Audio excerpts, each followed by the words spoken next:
Hey guys, Chad here with Reptile Rangers. Now we're at the Kernersville Reptile Zoo again today, and we've had several people write us in since the last couple of videos. One that we're going to cover today that I think I've mentioned and I touched on a couple times in some previous videos is crickets. Crickets as feeders. All right, so let's talk about crickets here for a minute. Let me show you something here. I got one right here. All right, so this is a cricket.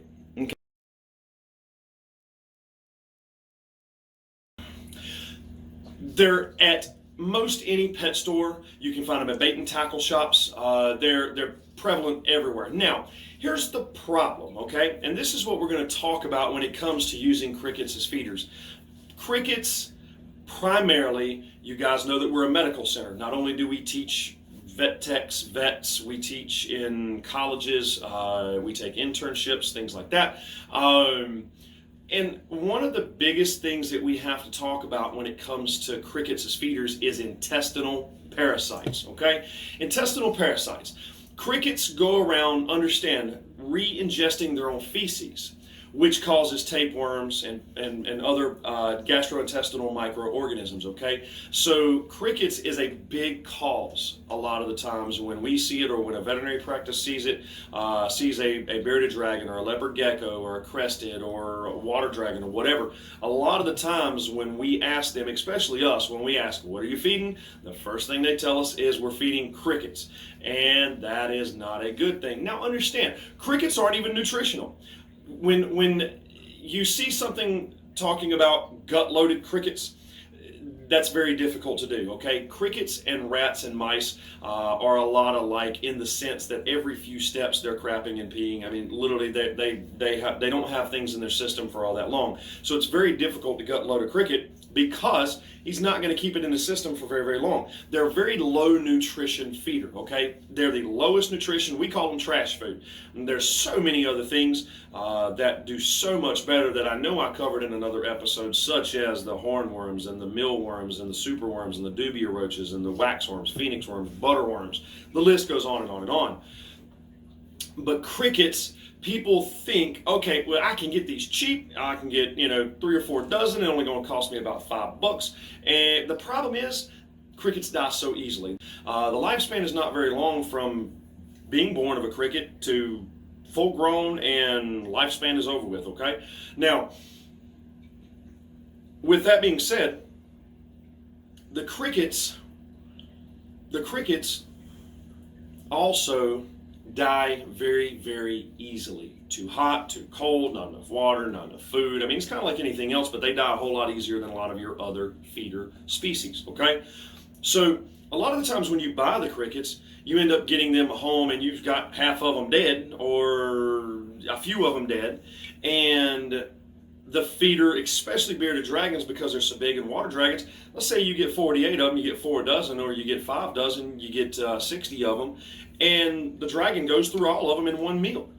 Whereas when we're talking dubia roaches and superworms, you can do a fraction of that, and it fills them up at appropriate size, especially the dubias, because you got pinhead dubias all the way up to full grown, about that size right there. Big, big dubias. And it takes nowhere near the amount to fill them up in something like that. But they're in cases of like chameleons, a lot of your chameleons prefer eating the crickets because they like the chase. They like that fast movement. They like that twitching that the crickets do, and it gets them all excited, okay? The problem becomes is over time, when they only feed on one thing, that's not a good thing. I mean, think about in nature. These animals eat a variety of different bugs. They eat a variety of different things. But when you keep them strictly to a cricket, which is low nutrition, which is trash food, which is usually carries intestinal parasites, if it doesn't to begin with, eventually it's going to happen. And you're going to have to treat for intestinal parasites because you're feeding the same thing over and over just because it was cheap. Ultimately, you waste more money that way. You would actually save money by spending a little bit more at the stores or places like ours on the superworms, on the dubia roaches, because the superworms and the dubia roaches live 10 times longer. They live a whole heck of a lot longer. And not to mention the fact, it doesn't take nowhere near as many to fill them up.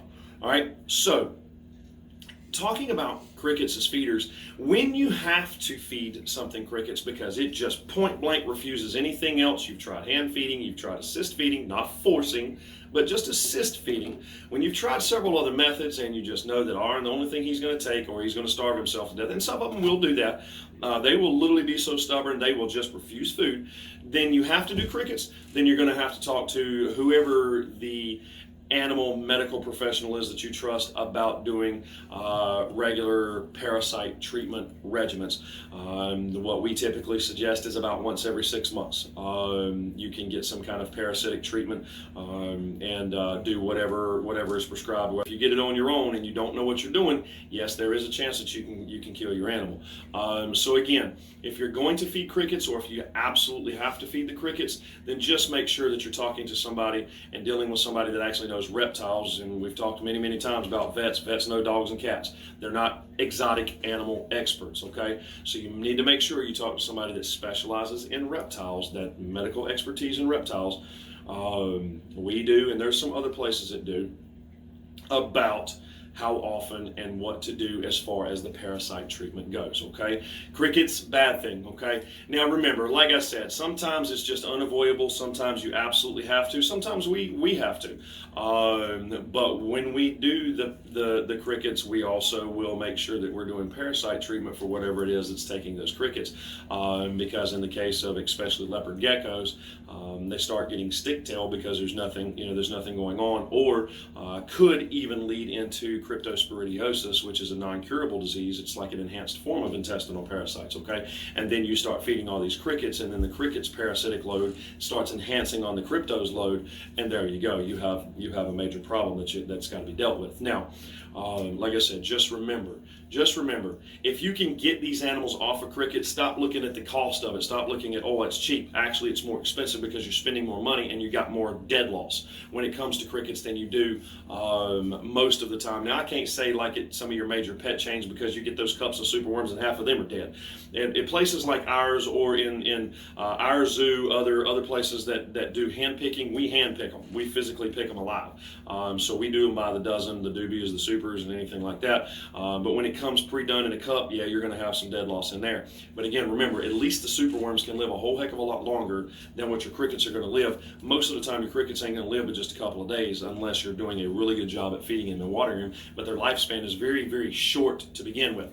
And also remember, crickets go around re-ingesting their own feces. It does cause parasites very, very quickly, okay? A couple of ways to know that, and I think we have intestinal parasites on one of our previous videos, but loose stool, smelly stool, eating but losing weight, that can all be some indicators of there's an intestinal parasitic load. Now, this is a quick overview of crickets as feeders for reptiles.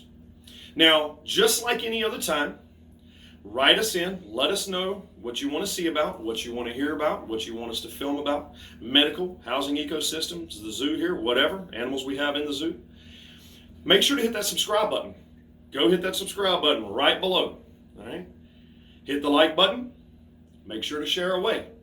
The information that we're trying to give is to make sure that you give the best care absolutely possible to the reptiles that you have, and that you can help your friends with the reptiles that they have, okay? Now, this is Chad again with the Reptile Rangers here at the Kernersville Reptile Zoo and Medical Center. We look forward to seeing you on the next episode, or we'll see you here in the zoo. Later.